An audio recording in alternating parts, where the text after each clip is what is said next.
Bienvenidos un día más a los devocionales de Primera de Juan. Hay una pregunta: ¿cómo hacer la voluntad de Dios? Es una pregunta clásica, diríamos. Las personas o los jóvenes dicen: yo quiero hacer la voluntad de Dios. Yo pido oración por mi vida espiritual y porque quiero hacer la voluntad de Dios. Pero ¿qué es hacer la voluntad de Dios? ¿Cómo puedo hacer la voluntad de Dios? Primera de Juan capítulo 3, versículo 23 y 24 dice: y su mandamiento es el siguiente: debemos creer en el nombre de su Hijo Jesucristo y amarnos unos a otros, así como Él nos lo ordenó. 24. Los que obedecen los mandamientos de Dios permanecen en comunión con Él, y Él permanece en comunión con ellos. Y sabemos que Él vive en nosotros, porque el Espíritu que nos dio vive en nosotros. Juan marca dos puntos muy importantes para entender cómo hacer la voluntad de Dios. Lo primero es creer en el nombre de su Hijo Jesucristo. Es decir, nosotros necesitamos no estamos hablando de una creencia que digo, no, yo sí creo que existe, sino la palabra creer o es conocerlo, es entender, tener una relación personal con Él.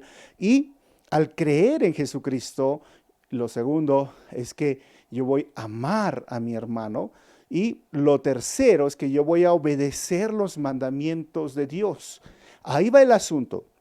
Porque algunos dicen: yo quiero hacer la voluntad de Dios.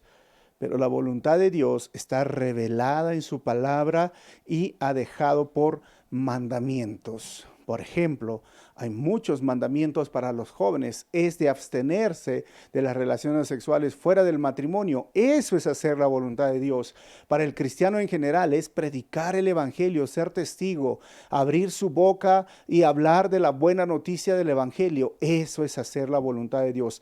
Apartarse del mundo, alejarse del pecado y vivir en santidad. Eso es hacer la voluntad de Dios. Ayudar al necesitado, ayudar al prójimo, a tu hermano que hoy está en necesidad. Eso son los mandamientos y eso es hacer la voluntad de Dios. Cantarle, alabarle, adorarle al Señor, ofrecer mi cuerpo como un sacrificio vivo.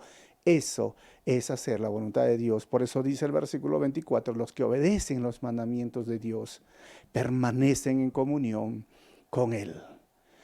Y Él permanece en comunión con ellos. Es tan importante mantener esta comunión, porque hago lo que le agrada.